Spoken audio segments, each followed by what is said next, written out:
자, 반갑습니다. 허그입니다. 최근까지 한국에서 가장 잘 나가는 연예인이 누구냐 묻는다고 한다면 정말로 글로벌 클래스가 되어버린 BTS나 블랙핑크 정도만 제외하면 아마 이수지 씨를 꼽는 분들도 요즘엔 많이 계실 것 같아요. 이수지 씨 광고를 한번 검색을 해봤습니다. 와, 최근에 찍은 광고들이 엄청 많아. 치킨 광고, 소주 광고, 영양제 광고, 식품 광고, 음료수 광고 쭉쭉 내리는데도 그렇다니까요. 보통 광고 한 편 찍는데 한 5억에서 한 10억 정도 받는다고 하니까 연수입이 거의 세 자리가 되실 것도 같은데, 그런데 이렇게 잘 나가던 이수지 씨가 활동을 잠시 중단하는 일이 있었죠. 아마 많이들 보셨을 것 같은데 본인 유튜브 채널에 올라왔던 영상입니다. 물론 본인은 의도했을지 안 했을지 저도 솔직히 잘 모르겠어요. 대중이 또 어떻게 보기에는 상당히 정치적으로 보일 수 있는 그런 모습이 노출됐었고, 진짜 예능감 미쳤다, 연기는 또 어떻게 이렇게 잘하냐, 이런 호평 일색이었던 이수지 씨의 여론이 빠르게 안 좋아지면서 그 영상 부분을 즉시 드러냈는데 논란은 사그라들지 않았죠. 물론 이 사건에 대해서도 의견이 여전히 분분한 상태입니다. 야, 이러다가 또 한 사람 보내버리겠다, 정치든 아니든 코미디는 그냥 코미디로 보자 라고 생각하시는 분들도 계신 것 같고요. 아니, 이게 진짜 얼마나 심각한 사안인데 어떻게 연예인이 이걸 이렇게 연출할 수가 있냐, 희화화할 소재가 따로 있지 말이야, 그렇게 생각하시는 분들이 또 많이들 계시는 것 같습니다. 다만 아마 더 많은 분들이 동의할 수 있는 건 이번 사건 그 자체가 딱히 이수지 씨 커리어에 아주 큰 도움은 되기 어렵겠다 라는 데에는 아마 많이들 동의하실 것 같습니다. 뭐 물론 아이고 그야 연예인 걱정하는 거 아니다, 네가 뭔데 연예인 걱정을 하고 있니 라고 생각하실 수도 있겠지만, 그 말씀이 맞습니다. 당연히 이런 일이 있어도 저보다 100배 1000배 잘 먹고 잘 사시겠지만, 이런 일에 있어서 우리가 어떻게 느끼는지가 굉장히 재밌는 요소들이 몇 가지가 있어서 한번 영상을 준비해봤어요. 그런데 사실 저는 이게 한국 사회에 굉장히 특별한 점인 것 같아요. 아니, 왜 외국 뭐 미국 같은 경우를 보면은 이렇게 연예인들이 공개적으로 트럼프든 바이든이든 또 오바마든 좌든 우든 상관없이 정치색을 마음껏 표현하고 자기가 좋아하는 정당에 대한 지지를 마음껏 발표하고 그러잖아요. 그런데 사실 잠깐만 생각을 해보면 이게 우리나라에선 진짜 상상도 할 수 없는 일이죠. 특정 연예인, 배우가 어떤 대선 후보를 적극적으로 지지하는 걸 SNS나 아니면 공개석상에서 마음껏 표현한다? 와, 이거 쉽지 않죠. 정치색뿐만이 아니라 여러 가지 논쟁적인 사회적 이념이나 신념들도 표현하는 게 쉽지가 않아요. 이런 모습이 진짜로 되게 서양적 혹은 미국적인 모습이다, 그런 생각이 좀 드는데, 우리나라뿐만 아니라 한중일, 동아시아가 약간 비슷한 것 같아요. 당장 중국에서야 정말 말할 것도 없을 것 같은데 대중의 인기로 먹고 사는 연예인이 감히 공산당에 반하는 말을 해? 한 방에 사라질 수 있겠죠. 그리고 한국과 가장 비슷한 문화 코드를 가지고 있다는 일본조차도 연예인들이 정치 이야기를 하는 건 상당히 터부시가 되어가고 있다고 합니다. 2026년 5월, 되게 최근이죠. 일본의 사회과학 학술지에 딱 이것과 관련된 주제가 하나 실려있는 걸 발견해서 한번 가져와 봤는데요.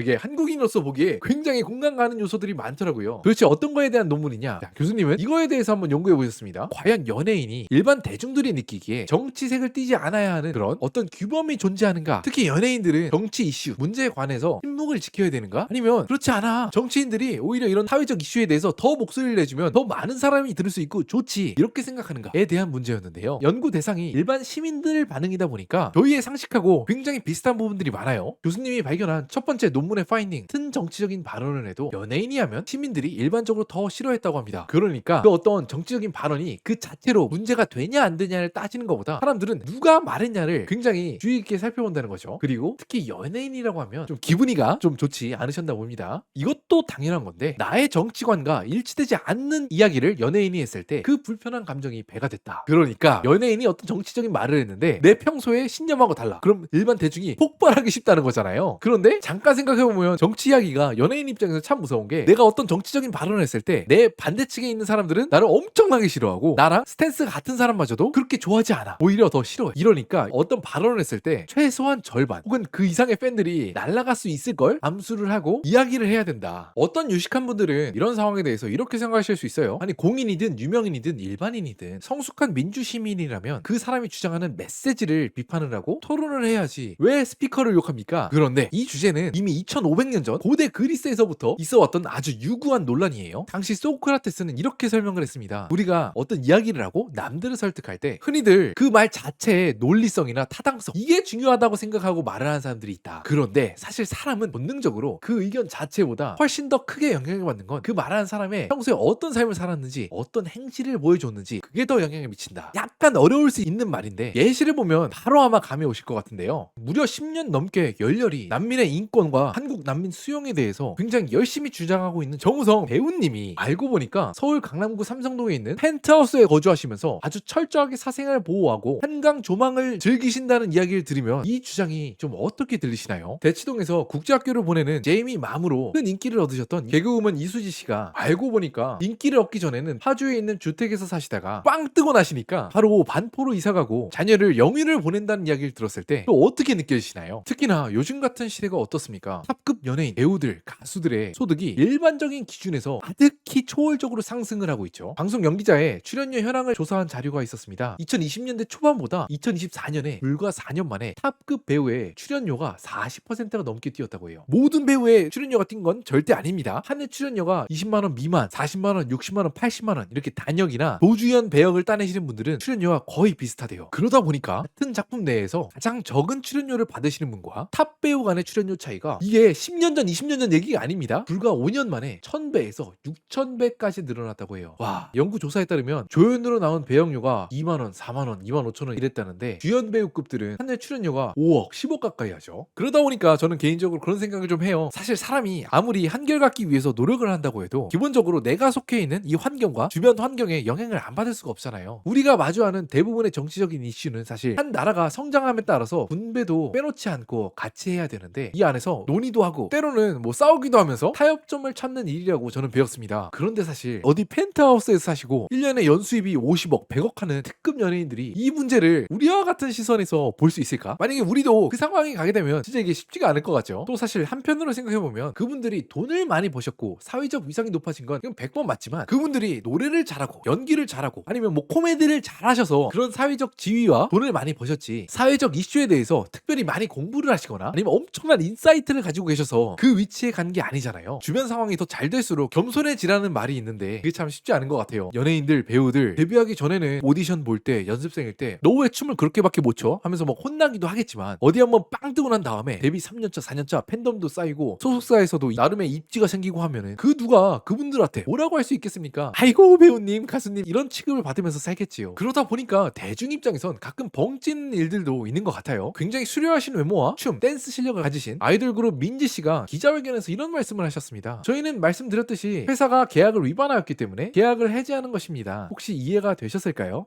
자, 많은 분들이 이 상황에서 오히려 진짜 되게 놀라셨을 것 같은데 그 기자회견장에서 자리하셨을 수많은 기자분들 중에서 앞에 계신 가수보다 공부를 더 하면 더 했지 덜 하신 분이 한 분도 안 계실 것 같거든요. 그런데 약간 이 말하는 느낌이 마치 아유 멍청아 머저리들아 내가 친절히 알려준다 이런 말투셔서 솔직히 이 이야기를 듣기에 마음이 그렇게 편한 느낌은 아니었고요. 그에 반해서 최근에 한국에 큰 호응과 인기를 얻고 있는 리셋네의 경우에는 물론 우리가 영상에서밖에 이분들을 뵐 일이 없긴 했지만 어디 요즘 배우님들, 가수님들답지 않게 되게 편하고 겸손한 모습으로 영상에 비춰지고 그런 모습을 좀 보이는 게 저희들이 되게 색다르게 느끼고 빠져들 수밖에 없었던 게 아닌가 싶기도 해요. 상당히 과격한 발언이었지만 그 안에서 우리가 좀 생각해볼 여지가 있는 말이 하나 있어서 한번 이것도 가져와 봤는데요. 부한말, 일제강점기 시대 이때 활약하던 깡패 출신 영화 제작자 임화수 씨가 있었는데 이분의 모티브를 딴 드라마 속 캐릭터가 굉장히 인상 깊게 나왔어요. 극 중에서 자기 영화, 자기 연극에 나와야 되는 배우들을 맨날 이렇게 몽둥이로 때립니다. 그래서 그 주변에 힘 좀 쓴다는 이정재 씨가 임화수 씨에게 찾아와서 아니 너는 왜 너의 극장에 있는 배우들을 이렇게 맨날 패고 때리냐 하고 물었더니 극 중에서 이렇게 대답을 합니다. 이 딴따라 놈들은 원래 쓸모가 없는 놈들이에요. 우리 관객 덕에 사람 구실을 겨우 하는 사람들이지 우리가 없었으면 밥 구실도 못하는 놈들이다. 그런데 그런 놈들이 딴따라질을 하면서 군관 신용도 내보고 교수 신용도 내보더니 진짜로 자기가 교수고 군관인 줄 알더라. 배우들, 연기자들, 이 광대들은 그렇게 자기가 뭐라도 됐느냐 목대 빡 따닥히 세울 게 아니라 그냥 조용히 고개 숙여서 백성들 애완이나 달래주면 되는 것이다. 역시 옛날 인물 모티브라 그런지 발언이 굉장히 세죠. 여러분들은 이런 발언에 대해서 어떻게 생각하시나요? 뭐 여러 가지 생각이 스쳐 지나가실 수 있는데 아이고 흑우야 요즘 탑급 연예인들이 OTT의 글로벌 흥행으로 그렇게 돈을 잘 번다는데 우리가 또 너가 거기서 그렇게 얘기해봤자 잘 먹고 잘 살들지 않겠냐. 네, 그런데 전 세계에서 특히 명미권에서 굉장히 특이한 일들이 최근에 일어나고 있죠. 한국에서도 아마 그런 말씀 많이 들어보셨을 겁니다. 한국 드라마에 출연하는 배우들의 몸값 때문에 한국 드라마 제작이 완전히 멈췄고 중단됐다. 왜? 한 에피소드를 만드는데 드는 예산이 옛날엔 2억 3억이면 됐는데 요즘엔 15억 30억이야. 이러니 어떤 투자자가 달려오고 누가 리스크를 감당해서 새로운 컨텐츠를 찍겠어요. 그런 게 굉장히 비슷하게도 미국에서 일어나고 있죠. OTT 시대가 오니까 이렇게 하나의 드라마의 극에서 주인공 역할을 맡아서 이야기를 끌어나갈 수 있는 주연 배우 몸값이 미쳤습니다. 나오게 돼서 전 세계적인 인지도를 얻은 크리스 프렛이 드라마 딱 한 회 출연료가 20억을 뛰어넘은 건 천조국 미국인들조차도 굉장히 놀랐고요. 이렇게 되니까 OTT에서도 와, 이제 이거 배우들 몸값을 이렇게 챙겨줘야 콘텐츠가 하나가 나온다고? 그럴 수가 없지 하면서 나서기 시작했으니, 이렇게 배우들한테 돈값을 쭉쭉 올려서 줄 수는 없다, 우리도 다른 분야처럼 AI로 이들을 대체해보겠다. 이게 어디 규모가 작은 제작사가 아닙니다. 무려 넷플릭스가 공식으로 발표했습니다. 우리 컨텐츠에 사실 AI가 들어가기 시작했다. 2025년 7월, 얼마 안 된 것 같죠? 딱 1년 정도 됐는데 그 첫 주인공은 에테르나우타.